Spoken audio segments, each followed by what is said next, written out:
नमस्कार मंडळी, स्वागत आहे तुमचं शेती आणि सरकारी योजना या युट्यूब चॅनलमध्ये। मित्रांनो, आजचा हा व्हिडिओ महाराष्ट्रातील सर्व दिव्यांग अनुदान योजनेच्या लाभार्थ्यांसाठी अतिशय महत्त्वाचा आहे, कारण आज आपण अशा एका अपडेटबद्दल बोलणार आहोत ज्यामुळे दिव्यांग अनुदानामध्ये भविष्यात वाढ होण्याची शक्यता निर्माण झाली आहे। व्हिडिओ सुरू करण्यापूर्वी एक छोटीशी विनंती आहे, तुम्ही जर या चॅनलवर पहिल्यांदाच आला असाल तर शेती आणि सरकारी योजना या युट्यूब चॅनलला नक्की सबस्क्राईब करा। चला तर मंडळी, व्हिडिओला सुरुवात करूया। सध्याच्या अनुदान पार्श्वभूमी। मित्रांनो, सध्या राज्य सरकारच्या माध्यमातून दिव्यांग लाभार्थ्यांच्या खात्यामध्ये दरमहा 2,500 रुपये अनुदान जमा केलं जातं। पूर्वी हे अनुदान 1,500 रुपये होतं। यानंतर आंदोलन, मागण्या आणि पाठपुराव्यानंतर राज्य सरकारने हे अनुदान वाढून 2,500 रुपये केलं आहे। म्हणजेच ही वाढ एकदम सहज मिळालेली नाही, तर त्यामागे अनेक चर्चा, बैठका आणि मागण्या झालेल्या आहेत। आता जाणून घेऊया वाढ का होऊ शकते। मित्रांनो, तुम्ही थंबनेलमध्येच पाहिलं असेल की आता या अनुदानामध्ये पुन्हा वाढ होऊ शकते असं का सांगितलं जात आहे।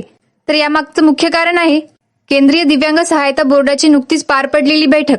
राज्य सरकारप्रमाणेच देश पातळीवरील दिव्यांगांसाठी काम करणारी ही केंद्रीय यंत्रणा आहे।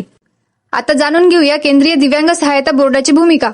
मित्रांनो, देशातील सर्व राज्यांमध्ये दिव्यांगांसाठी दिलं जाणारं अनुदान, उपकरण, मदत यामध्ये केंद्र सरकारचाही काही हिस्सा असतो। सध्या असं आहे की दिव्यांग अनुदानामधील 300 रुपये हे केंद्र सरकारकडून दिले जातात आणि उरलेली रक्कम राज्य सरकार सामाजिक न्याय विभागाच्या माध्यमातून येते। आता जाणून घेऊया बैठकीत काय मुद्दे मांडले गेले।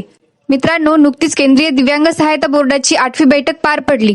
या बैठकीमध्ये देशातील विविध राज्यांमधील दिव्यांग विभागाचे मंत्री, अधिकारी आणि बोर्ड प्रतिनिधींनी एक महत्वाची बाब मांडली।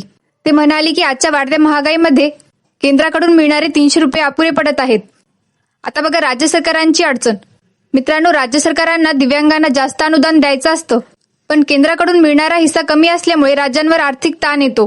त्यामुळे अनेक राज्यांनी या बैठकीत एकत्र येऊन केंद्र सरकारकडे एक स्पष्ट मागणी केली की 300 रुपयांचा हिस्सा वाढवला पाहिजे। आता जाणून घेऊया केंद्राचा सकारात्मक प्रतिसाद। मित्रांनो, या मागणीवर केंद्रीय दिव्यांग सहायता बोर्डाने एक महत्वाचा आणि सकारात्मक निर्णय दिला। केंद्राने सांगितलं की आम्ही सध्या देत असलेल्या 300 रुपयांमध्ये वाढ करण्याबाबत विचार करणार आहोत। तसंच राज्य सरकारांनी त्यांच्या स्तरावर अनुदान वाढीचा अहवाल सादर करावा असंही केंद्राने स्पष्ट केलं। आता बघा पुढील निर्णय कधी।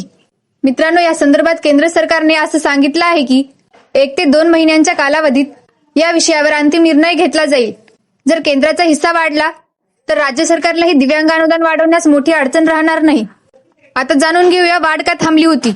मित्रांनो, जेव्हा दिव्यांग अनुदान 2,500 रुपये करण्यात आलं तेव्हा राज्य सरकारने स्पष्ट सांगितलं होतं की आम्हाला अजून वाढ करायची इच्छा आहे, पण सामाजिक न्याय विभागावर इतर योजनांचा आर्थिक बोजा असल्यामुळे आणि केंद्राकडून पुरेसा निधी न आल्यामुळे वाढ मर्यादित ठेवावी लागली।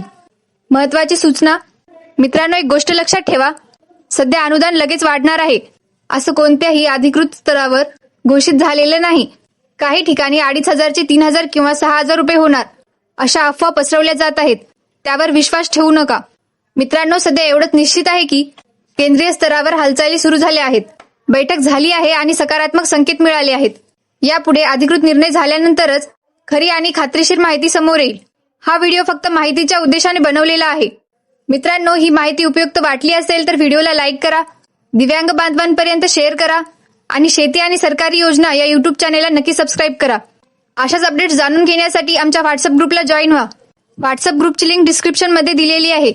भेटूया पुढील महत्त्वाच्या अपडेटसह। तोपर्यंत धन्यवाद। जय हिंद, जय महाराष्ट्र।